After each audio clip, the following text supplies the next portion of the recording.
It was manufactured, finished in July 1958, and then in August of that year it was exported to the States, to New York Motors, and they sold it on to somebody in California. And the reason for that was that probably at least 90% of all the Jaguar cars were exported. The country at that particular time was short of dollars, and it was a way of obtaining dollars, and Jaguar were being sort of financed by the government at the time. We purchased the car 7 years ago and then started the restoration of it. I've had a lot of help with it. One of the past judges from the Jaguar Drivers Club, he's helped me. We use his knowledge. I've also got a friend who works with me, the mechanic. I couldn't really evaluate the number of hours, but it certainly runs into thousands. The biggest problem was hiding the bills from my wife. But other than that, I think probably obtaining parts, although it was virtually intact when I got it. The parts was a difficulty, but we managed to overcome that. Probably the biggest problem of the lot was the actual gaps around the doors, the bonnet, making sure that things fixed. We completed it in July year 2000. Just in time to enter it for the Jaguar Drivers Club's Millennium competition, which we managed to win. I just had this love for a Jaguar. I was about probably 12, 13 at the time, and I saw the XK150s, and I said that when I get older I would get one. And that was the wrong way of going about it. I didn't know anything about them apart from the fact that they look nice. And what I should have done was join the club, got some advice. I didn't. I went straight for it and I just bought it. I didn't really know what I was buying in terms of what was needed. But I think the real answer is to join a club. Get advice from people who have done it. They know all the pitfalls, this sort of thing. We said that we'd give it 12 months and we'd do a few shows, but at the end of 12 months I want to drive it and enjoy it. It was built to drive and not just as a polished object. I would build another one, and the reason for that one is purely that I've got two sons, and when I pop my clogs I know they'd be fighting over it, so the idea is to do a second one. I'd get the same car, the same colour, that sort of thing, purely for them.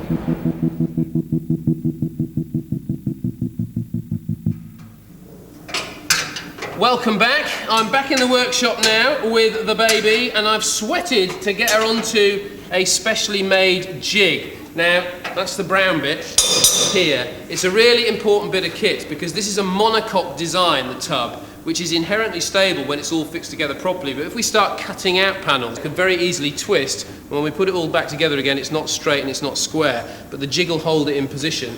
Now, I haven't actually shown Steve the metalworking Supremo, what this car looks like now it's been stripped. Last time he saw it, it still had all its paint on. It didn't look too bad. So, in part 2, find out what he thinks of it. Welcome back to A Car Is Reborn. I'm restoring a 1965 Series 1 Jaguar E-Type Roadster. Now, the bodywork has been completely stripped, but before it went there, this is what it looked like. Quite nice, actually. But when we started to take it to bits before it went to the strippers, started finding a bit of rot. Well, it's a 1965 car, you'd expect that. But when we took that one off, underneath it was still the original sill. Not very nice. And we cut off the end bit and we suddenly realised it had double panels on. The car was wider than it should have been. So we started to get some clues that this car was not as tidy as we thought it was. Now, Steve, mate. Steve is the panel man, Supremo, who's going to help me rebuild this, but he hasn't actually seen it since he's come back from the strippers. You can now take the bucket off.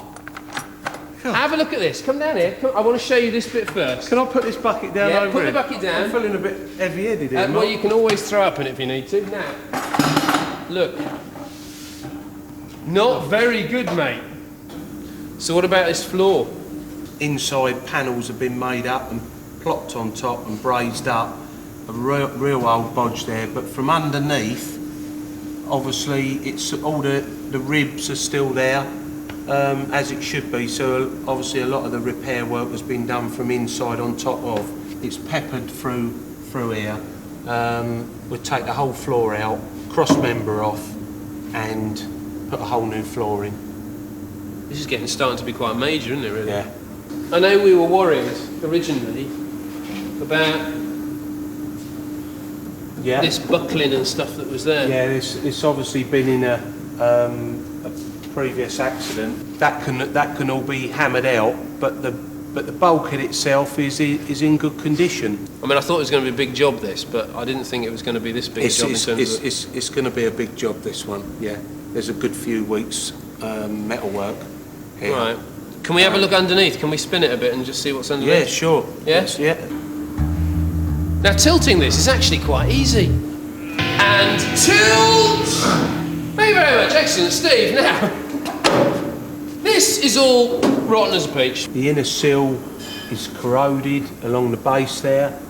What amazes me is when we were looking under this originally and it was on the ramp, you had all these detail points here of like your jacking points and, you know, some of these struts and stuff. But actually, look, because it was all covered in underseal, it looked all right. And then I was going and banging it with tools and stuff, and it didn't go through. Everything looked intact and it looked fine. But you know what's behind all that underseal and seam sealer, you never know. Please find me a good bit on here that kind of boosts my morale a little bit. Bulkhead's good, pillars are all good, and the rear chassis section where the rear cage bolts to, that's all solid, all in good condition, all the inside there. Would it cost a fortune to get a new tub then? Yeah, it's going to be more economical to repair this one. Basically, what you're looking at, all the outer panels, new rear wings, new outer seals, repair the inner seals, complete new floors. I'm going to run out of fingers, mate. And all the little closing panels and that, renew all them. He was so confident that this car was going to need major rebuilding. He's already ordered bits. We've already got new parts, look. So this is a sill. Yeah. Oh. And then we've got here a brand new floor for one side, for this side. So that'll go in underneath. Yeah, that's going to be like that. Right, so what is the first job?